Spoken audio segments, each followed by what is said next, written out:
স্বাগত বাংলাদেশ এখনে। আপনাদের সঙ্গে আছি আমি জাহিদ হোসেন। আলোচনার জন্য স্টুডিওতে আছেন যুব মহিলা লীগের সভাপতি ও সাবেক সংসদ সদস্য নাজমা আক্তার এবং দেশ টিভির বার্তা প্রধান জায়েদুল হাসান পিন্টু। স্বাগত আপনাদের। নাজমা আক্তার, আমরা বেশ কয়েকদিন যাবতই আসলে রাজনীতি বলতে সরকার দলের কিছু পরিবর্তন, মন্ত্রিসভার পরিবর্তন, এগুলি নিয়ে যথেষ্ট মানুষের মধ্যে আলোচনা শুনছি। বিশেষ করে আওয়ামী লীগের সাধারণ সম্পাদক সৈয়দ আশরাফকে মন্ত্রিসভায় থেকেও তাকে দপ্তরবিহীন মন্ত্রী করা, এই বিষয়টি, এইটার মানে আওয়ামী লীগে বা যুব আওয়ামী লীগে, যুব মহিলা লীগে এই বিষয়টার প্রতিক্রিয়া কেমন দেখছেন? এটিকে সাধারণ কর্মীরা কিভাবে নিয়েছে? হ্যাঁ, ধন্যবাদ আপনাকে। অ্যাকচুয়ালি আমাদের মাননীয় প্রধানমন্ত্রী, আমাদের বাংলাদেশ আওয়ামী লীগের সম্মানিত সভানেত্রী, উনি ওনার নির্দিষ্ট যে নিয়ম নীতি এবং আমাদের সংবিধানের যে বিধান, বিশেষ করে গণতান্ত্রিক সরকার ব্যবস্থায় পার্লামেন্টারি ফর্ম অফ গভর্নমেন্টের যে নিয়ম, সেই নিয়ম অনুযায়ী মাননীয় প্রধানমন্ত্রী তার মন্ত্রিসভার রদবদল বলেন বা মন্ত্রিত্ব পরিবর্তন বলেন, সব কিছুই উনি করতে পারেন, এটা ওনার এখতিয়ার। এখন যে বিষয়টি নিয়ে বেশি আলোচিত হচ্ছে এবং বিষয়টা সকলের কাছে একটু টাচ মনে হচ্ছে, সেটি হচ্ছে আমাদের পার্টির জেনারেল সেক্রেটারি সৈয়দ আশরাফুল ইসলামকে দপ্তরবিহীন মন্ত্রী করা হয়েছে। এটা মাননীয় প্রধানমন্ত্রী করেছেন। এখন কেন করেছেন মাননীয় প্রধানমন্ত্রী? নিশ্চয়ই প্রধানমন্ত্রী ভালোর জন্যই করেছেন। তাকে হয়তো দলে আরও বেশি অ্যাক্টিভ করার জন্য, সেই জন্য হয়তো করেছেন। উনি হয়তো দলের একজন সাধারণ সম্পাদক, তাকে হয়তো সারা দেশেই ঘোরার কথা, বা নেতাকর্মীদের সঙ্গে সময় দেওয়া, বা সার্বিকভাবে তার অনেক কর্মকাণ্ড। হয়তো এলজিআইডি মন্ত্রণালয়টা হচ্ছে বড় মন্ত্রণালয় এবং এটার কাজও কিন্তু বিশাল, পরিধি বিশাল, গ্রামীণ পর্যায়ের কাজ। তো সেই ক্ষেত্রে উনি ছিলেন এতদিন, এবং আমরা রিপোর্টে যা দেখেছি যে সকল মন্ত্রণালয়ের চেয়ে ওনার মন্ত্রণালয়ের কাজের অগ্রগতিও বেশি। তাহলে এই যদি অগ্রগতি বেশি হয়, তাহলে তো এটা বলার অপেক্ষায় রাখে না যে তার কাজের ব্যর্থতার জন্য তাকে সরিয়ে দেওয়া হয়েছে, সেটা কিন্তু না। তাহলে এখন বুঝতে হবে যে দলের প্রয়োজনে মাননীয় প্রধানমন্ত্রী তার অন্য কোনো ডিজায়ার আছে, অন্য কোনো ইচ্ছা আছে, সেই জন্য উনি তাকে এই থেকে তার সঙ্গে আলোচনা করে এটা করেছেন। এখন পারসেপশন হচ্ছে বাংলাদেশের মানুষ বলেন বা আমাদের বিরোধী রাজনৈতিক দলের নেতারা, তারা হয়তো নানান কারণে সমালোচনা করতে চাচ্ছে, এটার ভিতরে হচ্ছে কিন্তু খুঁজছে। কিন্তু আমার মনে হয় এখানে সেরকম কোনো কিন্তু নেই। মাননীয় প্রধানমন্ত্রী এবং আমাদের পার্টির জেনারেল সেক্রেটারি সৈয়দ আশরাফুল ইসলামের মধ্যে যথেষ্ট সৌহার্দ্যপূর্ণ সম্পর্ক এবং খুবই উত্তম একটি সম্পর্ক। এটার মধ্যে কেউ আমার মনে হয় যতই ক্লু খুঁজুক পাবেন না, যেহেতু পার্টির জেনারেল সেক্রেটারি সৈয়দ আশরাফুল ইসলাম নিজে মুখে কিছু বলেননি এবং এটার উনি কোনো প্রতিক্রিয়া দেননি। উনি বলেছেন উনি পার্টিতে আছেন, থাকবেন, উনি বঙ্গবন্ধুর আদর্শের সঙ্গে কখনোই বেইমানি করবেন না, উনি তো ক্লিয়ার করেছেন। যেহেতু বিষয়টা নিয়ে বেশি আলোচনা হতে যাচ্ছিল এবং আমাদের বিরোধী পক্ষ বা সাধারণ মানুষের মধ্যে একটা প্রতিক্রিয়া ছিল, বিরোধী পক্ষ তো এটাকে একটা অপরচুনিটি ধরে নিয়ে এটা সমালোচনা করা শুরু করেছেন। যারা সমালোচনা করছেন আমাদের বিরোধীরা, তারাই কিন্তু এক সময় সৈয়দ আশরাফুল ইসলামের পিতা, এই যে জেলখানায় যে জাতীয় 4 নেতার হত্যাকাণ্ড হলো, তাকে যে হত্যা করা হলো তার পিতাকে, সেই পিতার হত্যাকাণ্ডের বিচারের প্রক্রিয়া কিন্তু এই বিএনপিরাই কিন্তু বন্ধ করেছিল। অথচ তারাই এখন সৈয়দ আশরাফের প্রতি তাদের মনে হচ্ছে খুব আমাদের চেয়ে তাদের দরদটা বেশি। তা আমি এটাই তাদের উদ্দেশ্যে আমি বলতে চাই যে মার্চে মাসির দরদ দেখানো বেশি উচিত না। আমাদের পার্টির এটা আভ্যন্তরীণ বিষয়, মাননীয় প্রধানমন্ত্রী এটা এখতিয়ার, আমাদের মাননীয় প্রধানমন্ত্রী এটিকে যথাযথভাবে হ্যান্ডেল করবেন এবং সৈয়দ আশরাফুল ইসলাম তার যথাযথ সম্মানিত স্থানে উনি অধিষ্ঠিত থাকবেন। নাজমা, আপনার কাছে আবার ফিরে আসবো। জায়েদুল হাসান পিন্টু, আপনার কাছে একটু যে এই বিষয়টি যেটা হয়েছে, পুরো প্রক্রিয়াটির কারণে কিন্তু এমনিতে সৈয়দ আশরাফের সম্মানহানি হয়েছে এরকম কথা আমরা কারো কাছ থেকে মনে করি না, শুনেছি। কিন্তু যে প্রক্রিয়ায় এই সৈয়দ আশরাফের মন্ত্রিত্বটির পরিবর্তন হয়েছে, দপ্তরবিহীন মন্ত্রী করা হয়েছে, সেটি নিয়ে মানুষের মধ্যে নানান রকমের আলোচনা আছে।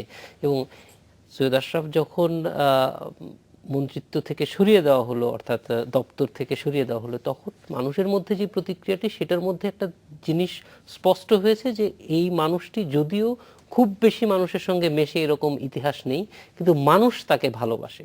সেই বিষয়টির যেহেতু আপনি দেখছেন, এইটির আসলে রাজনৈতিক প্রেক্ষাপটটা কি? দেখেন, এই মানুষটিকে নিয়ে আলোচনা আমি বলবো যে অনেক বেশি হওয়ার যথেষ্ট কারণ আছে। কারণ বাংলাদেশের সবচেয়ে বড় রাজনৈতিক এবং প্রাচীন রাজনৈতিক দলের সাধারণ সম্পাদক পোস্টে কিন্তু আপনার ছোটোখাটো বিষয় না। হ্যাঁ, উনি মন্ত্রী থাকুক আর না থাকুক, আওয়ামী লীগের সাধারণ সম্পাদকের পোস্ট আমি তো মনে করি যে কোনো ক্যাবিনেট মেম্বারের চেয়ে অনেক বড়। হ্যাঁ, কারণ ওনারা মন্ত্রী বানান। তো সেই জায়গায় উনি যেহেতু একই সঙ্গে দুইটা পোর্টফোলিও ওনার ছিল, এক হলো মিনিস্টার, ক্যাবিনেট মেম্বার, আবার আপনার পার্টির জেনারেল সেক্রেটারি।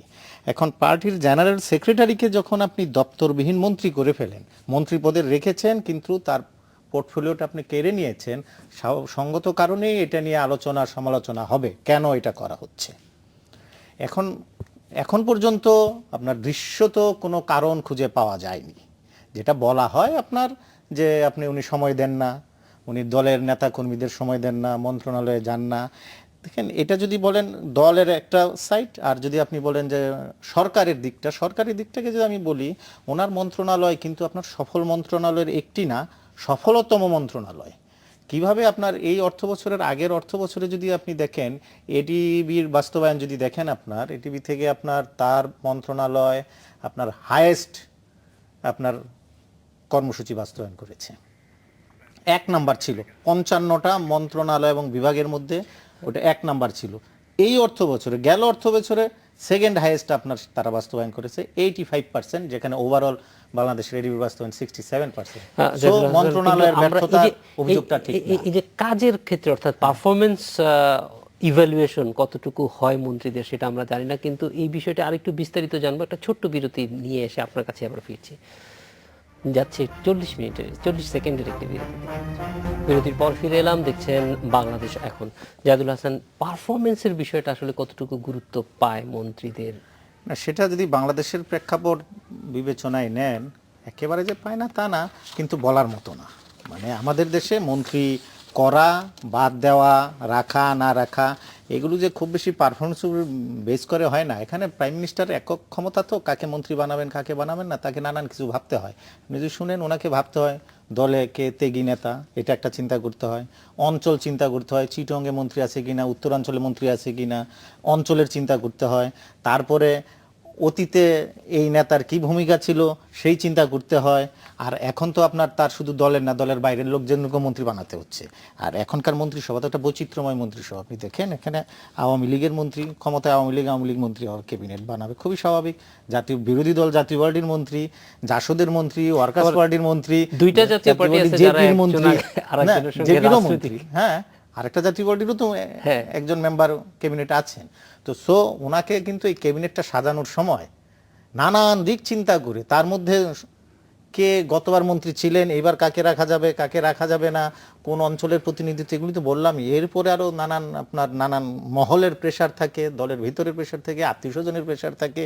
হ্যাঁ, ওনার বাবার আমলে কার বাবা ভালো ভূমিকা রেখেছিলেন, ওই প্রেশারটাও ওনাকে নিতে হচ্ছে। সো সেই জায়গায় উনি ক্যাবিনেট মেম্বার কাদেরকে দিয়ে সাজাবেন না সাজাবেন, আপনি যে প্রশ্নটা আনছেন পারফরমেন্স, ওটা খুব বেশি করে না, কিন্তু তারপরেও আপনার এর মধ্যে থেকে কেউ কেউ ভালো পারফর্ম করে ফুটে উঠে। সেই ক্ষেত্রে যদি আসে না, সৈয়দ আশরাফুল ইসলামকে নিয়ে ওনার পারফরমেন্স ভালো কি মন্দ, এটা নিয়ে কিন্তু আলোচনায় ওই রকম ছিল না। কিন্তু আলোচনায় যেটা ছিল, উনি লোকজনের সঙ্গে দেখা করেন না, হ্যাঁ, তদবির কারকদের পাত্তা দেন না। মন্ত্রণালয়ে গেলে প্রথম আমার যতদূর মনে আছে, সেকেন্ড দিন যেদিন মন্ত্রণালয়ে যান সেদিন উনি খুব বিরক্ত হয়ে গিয়েছিলেন, কারণ এত তদবিরবাজ ওখানে। তারপরে ওনার বিরুদ্ধে আরও অভিযোগ, উনি দলেও সময় দেন না, প্রধানমন্ত্রীর ফোন রিসিভ করেন না। এই কথাও তো আমরা শুনেছি ওয়ার্কিং কমিটির মিটিংয়ে প্রধানমন্ত্রী বলছেন তুমি ফোনটা একটু ধরো। হ্যাঁ, তো এই অভিযোগের কারণে যে ওনাকে সরিয়ে দিয়েছেন সেইটা আমি মনে করি না। এই জায়গায় প্রাইম মিনিস্টারের সঙ্গে এই বা আওয়ামী লীগ, আমি যদি এইভাবে বলি, আওয়ামী লীগ সভানেত্রীর সঙ্গে আওয়ামী লীগ সাধারণ সম্পাদকের যে কেমিস্ট্রিটা, এটা একটু অন্যরকম। আপনি দেখেন, এর আগেও কিন্তু আমরা দপ্তরবিহীন মন্ত্রী করানোর অভিজ্ঞতা আমরা দেখেছি। ওনাকে ডেকে নিয়ে ওনার সঙ্গে কথা বলে তারপরে ডিসিশনটা আসছে, তারপরে ওই ডিসিশন এক্সিকিউট করার পরে আবারও গতকালও ওনার সঙ্গে কিন্তু প্রাইম মিনিস্টার বসেছেন। আজকে ওনার এই আপনার ফ্যামিলি মেম্বারদের সঙ্গে ঈদ করার জন্য লন্ডন যাওয়ার কথা, প্রাইম মিনিস্টারের সঙ্গে আলোচনার প্রেক্ষিতে উনি যান নাই। অর্থাৎ তাদের যে কেমিস্ট্রিটা, এটা একটু অন্যরকম, খুব সহজ না। মানে এটা খুব যে ওই কি বলেন, আমরা সাধারণভাবে অন্তরঙ্গ। যেভাবে ভাবি অন্তরঙ্গ, সেরকম হ্যাঁ। না। হ্যাঁ, তো সেই জায়গায় এখন এই সিদ্ধান্ত নেওয়া আরেকটা হতে পারে দীর্ঘদিনের প্রেশার, এই যে নানান জনের নানান কথা, যে উনি থাকেন না। প্রাইম মিনিস্টার তো বাংলাদেশে অল ইন অল। আমি তো বলি যে আপনার প্রাইম মিনিস্টারই দেশ চালান, রাষ্ট্র চালান, সরকার চালান। উনি হলো সর্বময় ক্ষমতার অধিকারী বাংলাদেশের। হ্যাঁ, তো উনি এমনও হতে পারে ঠিক আছে এত যখনই করো থেকো না, এই মেসেজটাও দেওয়া, দলকেও মেসেজ দেওয়া, অন্য মন্ত্রীদেরও মেসেজ দেওয়া, দেখো আমি যখন তখন যাকে তাকে বাদ দিয়ে দিতে পারি, কিন্তু হ্যাঁ আমি সৈয়দ আশরাফকেও আপনার কেয়ার করলাম না, সেক্রেটারিকেও আমি বাদ দিয়ে দিচ্ছি। তো এইটাও মেসেজ দেওয়া, সেটা একটা হতে পারে। তো সেটা আমার মনে হয় আরও 2-4 দিন লাগবে এটার ভিতরের বিষয়টা বের করতে। এখনও যেহেতু এই দুইজনের, কারণ বিষয়টা জানেন তো হয়তো প্রাইম মিনিস্টার আর ওই জেনারেল সেক্রেটারি, আর তো কেউ জানেন না। হ্যাঁ, কারণ আওয়ামী লীগের জেনারেল সেক্রেটারি কাউকে বলেনও নাই যে তার কাছ থেকে খবরটা বেরোবে, যেই কারণে এখন স্পেকুলেশন বেশি হবে। আর পিন্টু ভাই, আমরা একটা বিরতিতে যাব। স্পেকুলেশন তো অবশ্যই আছে, স্পেকুলেশন কিন্তু নানান দিকে ডালপালা ছড়া, এটাই স্পেকুলেশনের নিয়ম। এবং আমরা যেটি পিন্টু ভাইও বলছিলেন যে গতকাল রাতেও প্রধানমন্ত্রীর সঙ্গে সৈয়দ আশরাফের বৈঠক হয়েছে, তিনি মন্ত্রিপরিষদের শপথ অনুষ্ঠানে উপস্থিত ছিলেন না। এই সব কিছু মিলিয়ে দলের ভিতরে এই স্পেকুলেশন জিনিসটাকে আপনারা কিভাবে দেখছেন বা দল কিভাবে দেখছে সেটা একটু জানতে চাইবো একটা বিরতির পর। আরো কথা হবে একটা বিরতির পর। বিরতির পর ফিরে এলাম, দেখছেন বাংলাদেশ এখন। নাজমা আপা, আপনার কাছে এই যে নানান ধরনের কথা হচ্ছে, গুঞ্জন হচ্ছে, আলোচনা হচ্ছে, এটি দলের মধ্যে কি ধরনের ক্রিয়া প্রতিক্রিয়া সৃষ্টি করে? না দেখেন, আগে ছিল একটা অন্যরকম বিষয়। সৈয়দ আশরাফ ভাইকে সবাই খুবই ভালোবাসতো, কিন্তু আবার মনে মনে একটু, যেহেতু পার্টির কাজে একটু কম সময় দিতেন, অনেকে একটু মনে মনে একটু অসন্তুষ্ট ছিলেন। কিন্তু এই ঘটনা ঘটার পরে পার্টির, আমার তো মনে হয় বেশিরভাগ সদস্য যারা আছে সবাই মানে সৈয়দ আশরাফের প্রতি সিম্প্যাথি আরো বেশি করে তাদের প্রতি গ্রো করেছে। এবং সবাই এটাতে বোঝা গেল যে আশরাফ ভাইকে আসলেই সবাই পছন্দ করে। এবং এখন যেমন আগে যেমন সাংবাদিকরাই বিভিন্ন পত্রপত্রিকায় নেগেটিভ লিখেছে যে সৈয়দ আশরাফ সময় দেন না, কিন্তু এখনই এমন তারাই কিন্তু আবার সে মায়াকান্নাই করছে যে সৈয়দ আশরাফ সাহেব সকল কর্মকাণ্ড অংশগ্রহণ করেছেন, কিন্তু তিনি বেশি সময় না দিলেও তার যে সময়টা উনি দিয়েছেন সেটা কোয়ালিটিফুল সময় দিয়েছেন উনি। তো এই বিষয়টি কিন্তু এখন আরো বেশি প্রস্ফুটিত হয়েছে, যেটি আগে ছিল না। এখন আপনি একটা কথা বলেছেন যে উনি মন্ত্রিসভার, সেদিন যে নতুন মন্ত্রিসভা গঠন হলো, উনি ওখানে শপথ অনুষ্ঠানে উনি ছিলেন না। দেখেন ওই দিন অনেকটি ইফতারের প্রোগ্রাম ছিল, সেটা ছিল পূর্ব নির্ধারিত, অনেক আগের একটা সেট আপ ছিল। তো সেখানে উনি চিফ গেস্ট ছিলেন, উনি ওটাকে ওপেন করেছেন। এটা আওয়ামী লীগের প্রচার উপকমিটির একটি ইফতার পার্টি।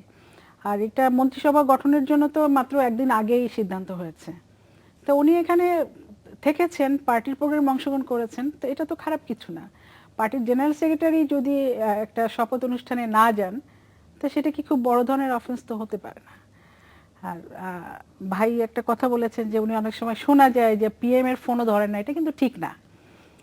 হয়তো ওই সময় ওনার ফোন বন্ধ ছিল কোনো কারণে, আমি জানি না, কিন্তু এটা হওয়ার কথা না, এবং এটা হয়নি সম্ভবত, আমার জানা মতে এটা হয়নি।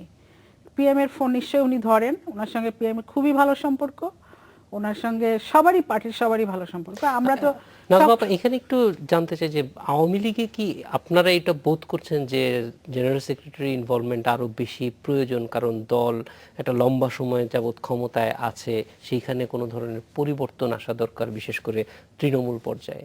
এই আলোচনাটা আসছে কেন? সময় পার্টির জেনারেল সেক্রেটারি পার্টি তার সময় বেশি দিক, এটা আমরা চাই, এটা আমরা কামনা করি, এবং তাহলে আমাদের জন্য ভালো হয়। আমরা যারা কর্মীরা আছি দলের, যারা কাজ করি, তারা যেমন কাজ করে রিপোর্ট দিতে সুবিধা হয়, আবার তাদের কাছ থেকে পরামর্শ নিয়ে আরো বেশি মানে মনোবল নিয়ে আরো বেশি কাজ করা যায়। তা আমরা তো অবশ্যই চাইবো পার্টির সবাই, যে পার্টির জেনারেল সেক্রেটারি এবং পার্টির অন্যান্য নেতৃবৃন্দ যারা আছে তারা পার্টিকে বেশি করে সময় দিক। কিন্তু এখন হয়েছে বাংলাদেশ আওয়ামী লীগ তো এখন সরকার পরিচালনা করছে, এখন তাদের সবারই কিন্তু অনেক কাজ। যারা এমপি নির্বাচিত হয়েছেন, সে এমপিদের হচ্ছে এলাকা নিয়ে কাজ থাকে, তারপরে আবার মন্ত্রী যারা হয়েছেন তাদের তো সরকারের কাজও থাকে, রাষ্ট্রের কাজ যেমন থাকে, আবার দলীয় কাজও থাকে। সেই ক্ষেত্রে খুবই স্বাভাবিক যে সরকারি দলে একটু কম সময় দিতে পারে, কিন্তু তাদের যে আমাদের নেতৃবৃন্দ যারা মন্ত্রী হয়েছেন তারা হয়তো কম সময় দিতে পারেন, কিন্তু যারা মন্ত্রী হয়নি, কিন্তু যারা এমপি হয়নি, তারা তো রেগুলার দলের সময় দিচ্ছে। এবং আমাদের পার্টির প্রেসিডেন্ট, বাংলাদেশ আওয়ামী লীগের প্রেসিডেন্ট যিনি, আমাদের নেত্রী জননেত্রী শেখ হাসিনা, উনি সবসময় সব বিষয় মনিটর করেন।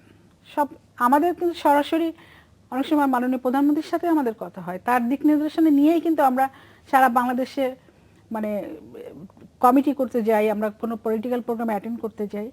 তা আমাদের ওরকম সমস্যা নাই, কিন্তু মানুষ হয়তো চায়, কর্মীরা চায় যে ফিজিক্যালি পার্টির জেনারেল সেক্রেটারি আমাদের সামনে আসুক। তবে তার যে বক্তব্য, তার যে মিডিয়া ব্যক্তিত্ব যে তার, সেটি কিন্তু পার্টির সবাই পছন্দ করে। এক বাক্যে সবাই বলে ওনার মতো মানুষ হয় না। অবশ্যই এটি এই সময় আরো বেশি করে আলোচনা আরেকটা প্লাস পয়েন্ট তার আছে, কারণ ওনার সরকারের মন্ত্রীদের বিরুদ্ধে নানান রকমের অভিযোগ আছে। কারো বিরুদ্ধে দুর্নীতির অভিযোগ আছে, কারো বিরুদ্ধে আপনার দায়িত্ব অবহেলার অভিযোগ আছে। আপনার এই সৈয়দ আশরাফের বিরুদ্ধে গত 7 বছরে কেউ দুর্নীতির অভিযোগের শব্দটা উচ্চারণও করতে পারে নাই। একজন নিট অ্যান্ড ক্লিন মানুষের পক্ষে কিন্তু আপনাকে সময় দেখ আর না দেখ অটোমেটিক আপনার একটা ভক্তি তার প্রতি চলে যায়। পিন্টু ভাই, আপনার কাছে আসবো, আমার আবারও বিরতি নিতে হবে, কিন্তু এই যে মন্ত্রিসভার কথাটা বললেন, মন্ত্রিসভার যে সাম্প্রতিক পুনর্বিন্যাস হলো, সেইখানে এইটি যেমন মনে করেন যে মানুষের মধ্যে প্রত্যাশা ছিল হয়তো কারো কারো দপ্তর হয়তো কেউ কেউ বাদ পড়তে পারেন, সেরকম একটি অবস্থাতে মন্ত্রিসভা আরো বড় করা হলো। এই বিষয়টি একটু জানতে চাইবো আপনার কাছে, যে এইটি যে মানুষের প্রত্যাশা এবং প্রাপ্তির মধ্যে যে পার্থক্য, একটা বিরতির পরে আপনার কাছে আসছি। আরো কথা হবে একটা বিরতির পর। বিরতির পর ফিরে এলাম, দেখছেন বাংলাদেশ এখন। জাহিদুল হাসান পিন্টু, মন্ত্রিসভার পরিবর্তন এবং এই যে সৈয়দ আশরাফের দপ্তর পরিবর্তন, এই পুরো বিষয়টা আসলে কিভাবে দেখছেন, বিশেষ করে যারা নতুন করে আসলো মন্ত্রী? এই নতুন করে যারা আসলেন, লেটেস্ট যে আপনার রোদ নিলেন, আমার মনে করি এটার কোনো দরকার ছিল না। কারণ এটার ক্যাবিনেটের রঙও চেঞ্জ করবে না, ক্যাবিনেটের সৌন্দর্যও বর্ধন করবে না, গুণগত মান যা ছিল তাই থাকবে। বড় জোর আপনার কিছু যারা মন্ত্রী হয়েছেন তাদের এলাকার কিছু সুবিধা হবে, তাদের এলাকার লোকজন খুশি হবে, এইটুকুই। আর রাষ্ট্রের কিছু অর্থের অপচয় হবে, কারণ নতুন মন্ত্রী করতে গেলে তার পিছনে তো কিছু অর্থ ব্যয় করতেই হবে। তো যে কারণে বলছি যে এটা দরকার ছিল না, এই কারণে যে বাংলাদেশের মতো রাষ্ট্রে আপনার অলরেডি এখন 52 জন আপনার মন্ত্রী পরিষদের সদস্য, মানে ক্যাবিনেট মেম্বার না, প্রতিমন্ত্রী উপমন্ত্রী সহ, তারপরে আপনার আরো 6 জন উপদেষ্টা মন্ত্রী পর্যায়ে, টোটাল আপনার 57 জন। তা আমি মনে করি এই জায়গায় এত লোকের দরকার নেই, এটা আরেকটু কম থাকা রাষ্ট্রের জন্য ভালো, কাজ গুছিয়ে দিতে পারে। আপনি 32 জন ক্যাবিনেট মেম্বার, আপনি ইন্ডিয়ার ক্যাবিনেট মেম্বারও জানেন 26 জন, ইন্ডিয়ার ইউনিয়ন মিনিস্টার 26 জন, হ্যাঁ তার স্টেট মিনিস্টার আছে আরো কতজন, সেটা থাকতে পারে। আর এই জায়গায় এমন কোনো ব্যক্তি ঢুকেন নাই, হ্যাঁ, যাকে দিয়ে হয়তো আপনারা রাতারাতি একটা মন্ত্রণালয়ের চেহারা পরিবর্তন করা সম্ভব, এমন কোনো ব্যক্তিত্বের আমি অন্তর্ভুক্তি এখানে দেখিনি। বরং কারো কারো বিরুদ্ধে যে অভিযোগ ছিল মন্ত্রী পরিষদের, এদেরকে সরিয়ে যদি দেওয়া হতো, নতুন কাউকে চ্যালেঞ্জ দেওয়া, দায়িত্ব নেওয়া, সেইটা করলে বরং এই দেশের মানুষ অন্তত একটু এটাকে গুরুত্ব সহকারে নিত। কারণ দেশের, আপনি যদি বলেন দেশের সাধারণ মানুষ, বাংলাদেশের এই যে 16 কোটি মানুষ, 16 কোটি মানুষের মধ্যে এই মন্ত্রী সবাইকে ঢুকলেন না ঢুকলেন, লেটেস্টের কথা বলছি, কোনো মাথা ব্যথা আছে বলে আমার মনে হয় না। নির্দিষ্ট ওই যে এলাকার ভদ্রলোক নেতা হয়েছেন, মন্ত্রী হয়েছেন, ওই এলাকার কিছু মানুষের বাইরে এটা নিয়ে আলোচনারও তেমন কিছু আমি দেখছি না। আর যেহেতু আপনি বলছেন যে কারো বিরুদ্ধে তো অভিযোগ ছিল, এবং গত 5 বছরে বা 7 বছর ধরে আওয়ামী লীগ তো টানা ক্ষমতায়, এই সময়টার মধ্যে কার পারফরমেন্স কেমন এটা মোটামুটি প্রাইম মিনিস্টার যে জানেন না তা না, প্রাইম মিনিস্টার জানেন। হয়তো কোনো এক সময় বা নেক্সট টাইম হয়তো তাদেরকে মন্ত্রিসভা থেকে বাদ দিবেন, কারণ আমরা দেখেছি যে 2008-এর ইলেকশনের পরে উনি যে ক্যাবিনেট তৈরি করেছিলেন, এরপরে আবার 2000 এই আপনার 5ই জানুয়ারি নির্বাচনের ক্যাবিনেটের মধ্যে ডিফারেন্স ছিল। 2008-এর ক্যাবিনেট ছিল তার 24 জন মন্ত্রী আর 8 জন প্রতিমন্ত্রী, এবং খুব প্রশংসা পেয়েছিলেন তখন তিনি, কারণ তখন কিছু নতুন মুখের আপনি জন্ম দিয়েছিলেন, তারপরে কিছু ডাইনামিক লোক, তরুণ নেতৃত্বকে প্রাধান্য দিয়েছিলেন। যদিও সেটা শেষ পর্যন্ত ওনাকে 50 জনের কোটায় গিয়ে ঠেকতে হয়েছে। এবারও আমরা দেখলাম যে আপনার যে মন্ত্রিসভা এই বিতর্কিত, অথবা দলের ভিতরে হোক বাইরে হোক, রাষ্ট্রীয় কর্মকাণ্ডে হোক, আপনার এদের কয়েকজনকে সরিয়ে দিয়ে নতুন কাউকে যদি দায়িত্ব দিতেন, সেই জায়গাটা বরং আরো প্রশংসার পেত আপনার নাজমা আপা, আপনার কাছে এই বিষয়টাই জানতে চাইবো যে এই যে নতুন মুখ আসছে, বড় হয়েছে মন্ত্রিসভা, তাতে যেটি ধারণা করা হচ্ছে যে এটার গুণগত খুব একটা পরিবর্তন হবে না, সেটির সঙ্গে আপনি একমত কিনা? আমরা একটা ছোট্ট 1 মিনিটের বিরতির পর আপনার কাছে আসছি, যাচ্ছে 1 মিনিটের বিরতিতে। বিরতির পর ফিরে এলাম, দেখছেন বাংলাদেশ এখন। নাজমা আপা, এই যে বলা হচ্ছে মন্ত্রী পরিষদের যে কলেবর বৃদ্ধি পেলেও এটা আসলে মানে কাজের ক্ষেত্রে বৃদ্ধিটা সেই অর্থে হবে না, এটা আপনি কি মনে করেন? হ্যাঁ, ওয়েল, আপনি বৃদ্ধি পেল মানে আপনি যদি হিসাব করে দেখেন তাহলে তো কিন্তু মাত্র 2 জন, কারণ ডাক এবং টেলিযোগাযোগ মন্ত্রণালয়ে কিন্তু মন্ত্রী ছিল না, সেখানে তো একটা প্রয়োজন ছিল, শূন্য ছিল, তো ওখানে তো একজনকে দিতেই হতো। আর 2 জন প্রতিমন্ত্রীকে পূর্ণমন্ত্রীর মর্যাদা দেওয়া হয়েছে, এইটি হচ্ছে একটা বিষয়। আর শুধুমাত্র 2 জন, নুরুল ইসলাম বিএসসি আর আরেকজন আমাদের লালমনিরহাটের তারানা হালিম আর ওই আপনার নুরুজ্জামান সাহেব, 3 জন। বা তারানা হালিমকে তো একটা মানে ভ্যাকেন্ট একটা মন্ত্রণালয়ের দায়িত্ব দেওয়া হচ্ছে, আমি বললাম তো সেই হিসাবে কিন্তু 3 জন নতুন, তার মধ্যে একজন তো ওখানে খালি ছিল, ওখানে প্রয়োজন ছিল একজনকে, এত বড় মন্ত্রণালয় এতদিন ধরে খালি ছিল, ওটা দেওয়ার খুবই দরকার ছিল, ওখানে দিয়েছে। আর 2 জনকে দিয়েছে দেখেন, যেহেতু আবার প্রবাসী কল্যাণ মন্ত্রণালয় তো এখন একজন 2টা মন্ত্রণালয় চালাতে পারে না, সুতরাং সেখানেও কিন্তু প্রয়োজন ছিল, প্রয়োজনের ব্যতিরেকে কিন্তু করা হয় না। এখানে আপনি যদি ধরেন তাহলে দেখবেন একজনকে দেওয়া হয়েছে, আমাদের লালমনিরহাটের একজন নেতা এবং খুবই জনপ্রিয় নেতা, আমি খুবই বলবো গণমানুষের একজন নেতা, তাকে দেওয়া হয়েছে, সহজ সরল ব্যক্তিত্ব, তাকে দেওয়া হয়েছে খাদ্য প্রতিমন্ত্রী হিসাবে। তো এইটি। আর আপনি যেটা বলেছেন এবং সবাই যেটা আলোচনায় নিয়ে আসে সবসময়, যে চমক যেটা দেখতে চেয়েছিল, সবাই হয়তো আশা করেছিল যে মন্ত্রিসভার যে যাদেরকে নিয়ে বিতর্কের সৃষ্টি হয়েছে তাদেরকে হয়তো মাননীয় প্রধানমন্ত্রী বাদ দিবেন, কিন্তু দেখেন এই বিষয় 2 জনের বিষয়, কিন্তু আমাদের মহানগর আওয়ামী লীগের ভারপ্রাপ্ত সাধারণ সম্পাদক এবং আমাদের কামরুল ভাই, মায়া ভাই এবং কামরুল ভাইয়ের 2 জনের বিষয়টি কিন্তু মহামান্য আদালতে এখানে বিচারাধীন। কিন্তু এই প্রসঙ্গটা যখন আদালতে নিয়ে যাওয়া হয় তখন আবার বাধ্য হতে হয় অন্য একটা বিষয়ে, সেটা হচ্ছে ওনারা জনপ্রতিনিধি, আবার স্থানীয় সরকারে যারা জনপ্রতিনিধি আছে তাদের বিরুদ্ধে কিন্তু মামলার চার্জশিট হইলে পরে তাদেরকে দায়িত্ব থেকে এই সরকারই অব্যাহতি দেয় না। ওনাদের এই বিষয়টি তো এখন পেন্ডিং, এখানে সুপ্রিম কোর্টে আছে, অ্যাপিলেট ডিভিশনে আছে, তো এখানে কি কেউ এখন হাত দেওয়ার তো এখন এখন আপনি যদি বলেন নৈতিকতা, এখন সেটা প্রমাণ যদি হয়ে যায় তাহলে তো নিশ্চয়ই ওনারা সেটা পদত্যাগ করবেন বা পদত্যাগ করানো হবে, মাননীয় প্রধানমন্ত্রীর সেই এখতিয়ার আছে। এখন বিষয়টা যেহেতু আমার মনে হয় যেটা আদালতে পেন্ডিং আছে, সুতরাং আমাদের লেট আস সি, আমাদেরকে সেটা দেখতে হবে। আর সার্বিক বিষয়ে হ্যাঁ ঠিক আছে, ভারতের মন্ত্রিসভায় কম সদস্য ভাই বলেছেন, কিন্তু প্রতিমন্ত্রী অনেক ওদের। আমাদের এর আগে বাংলাদেশে আপনি এখন 65 জন ছিল খালেদা জিয়ার সময় ক্যাবিনেট, সুতরাং আমরা তার চেয়ে এখনো কম আছে, সেটা তো। কিন্তু আমি যদি বাড়ানোর কথা আপনি বলেন, সেই ক্ষেত্রে ফিল আপ করার পরে অতিরিক্ত একজন বেড়েছে, সেটা তো অনেক বড় কিছু না। এবং আমার মনে হয় যে এখন এই মন্ত্রিসভা গঠন করার মাধ্যমে এবং কাউকে পূর্ণমন্ত্রী মর্যাদা দেওয়া, তাদের কাজের উৎসাহ আরো বাড়বে। আমাদের স্বরাষ্ট্র প্রতিমন্ত্রী উনি তো কাজের ক্ষেত্রে বেশ ভালো করেছেন, পারফরমেন্স নিশ্চয়ই ভালো করেছেন, সেই জন্য মাননীয় প্রধানমন্ত্রী তাকে পূর্ণমন্ত্রী করেছে। আর অ্যাডভোকেট তারানা হালিম দেখেন, সে কিন্তু সাংস্কৃতিক ব্যক্তিত্ব, তার কিন্তু একটা বিশাল বর্ণাঢ্য ইতিহাস আছে। উনি ঢাকা বিশ্ববিদ্যালয় থেকে লতে মাস্টার্স, অনার্স মাস্টার্স করেছেন, রাজপথেও ছিলেন এবং একটি মানে ত্যাগী পরিবারের তার ফ্যামিলি, এবং তার কথা আমরা অনেকদিন থেকে শুনছিলাম যে হওয়া উচিত। আর তাছাড়া নারী কোটা দেখবেন না, আমাদের তো এই মন্ত্রণালয়ে নারীদের কোটা কম, সুতরাং হালিম আসাতে আমি তো ব্যক্তিগতভাবে তাকে এমনি স্বাগত জানিয়েছি ফোনে, আবার আপনার এই টকশোর মাধ্যমে আমি তাকে আবারও স্বাগত জানাচ্ছি, এবং আমার বিশ্বাস তার যে সততা, যে দক্ষতা, সেটা দিয়ে সে নিশ্চয়ই খুব ভালো করবে, তার মন্ত্রণালয় খুবই ভালো করবে, আমার সেটা বিশ্বাস।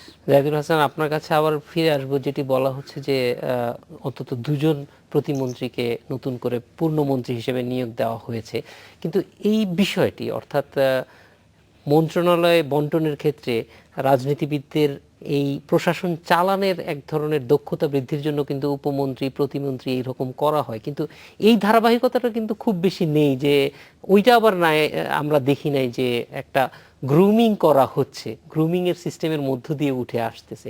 এই বিষয়গুলি নিয়ে আপনার কাছে আবার ফিরে আসবো একটা বিরতির পরে। যাচ্ছি একটি বিরতিতে।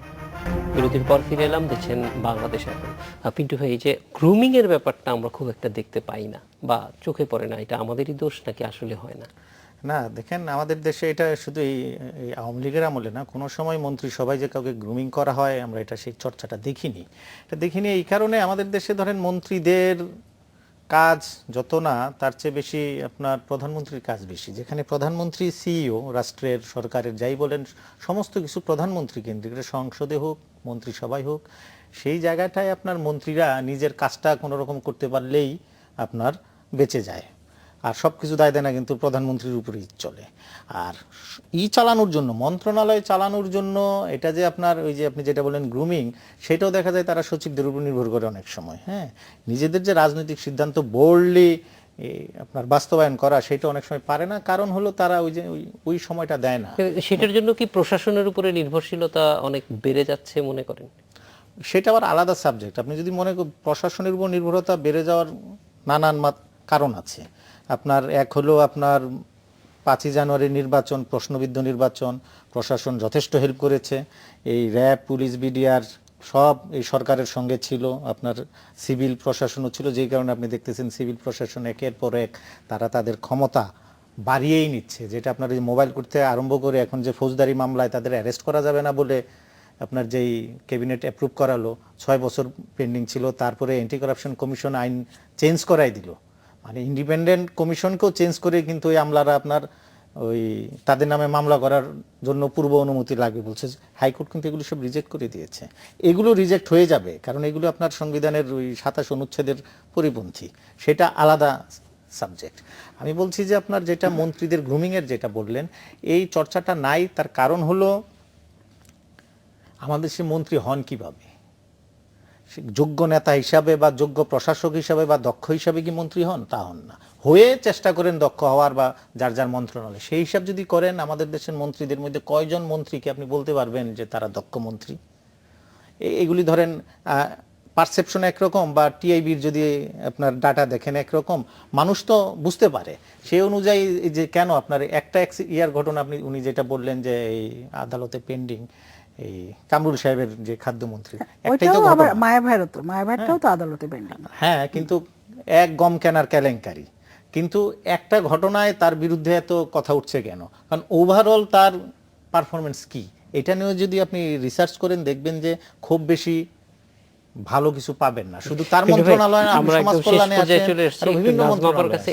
একটু সংক্ষেপে জানতে চাইবো যে দলের মধ্যে এরকম কোনো গ্রুমিং হয় কিনা, যে কিভাবে দল থেকে কর্মীরা যখন নেতা হবে, নেতা থেকে যখন মন্ত্রী হবে, তখন তারা এটা আপনার রাজনৈতিক চর্চা লাগে। আর আওয়ামী লীগের যে সমস্যাটা হচ্ছে, এটা আওয়ামী লীগের না, এটা বিএনপির সময় দেখেছি, সরকারে যাওয়ার পর দল আর থাকে না। সরকার আর দল যখন একাকার হয়ে যায়, তখন আপনার এই রেখাটা আলাদা করতে পারেন না, যে কারণে দলেও সময় দিতে পারে না, সরকার নিয়ে ব্যস্ত থাকে, যে কারণে দল আপনার দুর্বল হয়ে যায়।